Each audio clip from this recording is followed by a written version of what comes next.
যদি ভাঙ্গাই দিব 1 মিনিট লাগবে। ছেলেরা বলবো যে তুই আমার মোবাইলের সামনে দুইজন সবার সাক্ষীতে কয় যে আমি ওকে তালাক দিলাম শব্দ বের হইতে 1 সেকেন্ডও লাগবে, সাথে সাথে তালাক হয়ে যাবে। এখানে মুরব্বীরা আছে, ভাঙ্গাইলে ভাঙিয়ে দিতে পারি, কোনো সমস্যা নাই।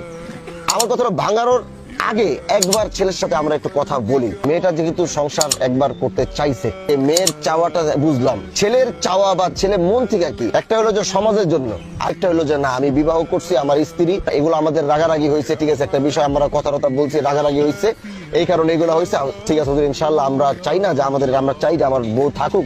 ছেলের মনের চাওয়াটা শুনি, যদি দেখি যে স্যাটিসফাই না, তাইলে আমরা কিভাবে ওইদিকে আগাইতে হবে, আমরা ওইদিকে আগে জিনিসটা শেষ করে বলতে চাও যে তুমি এটা সংসার, এটা তুমি করতে চাও, এই তো 100-100।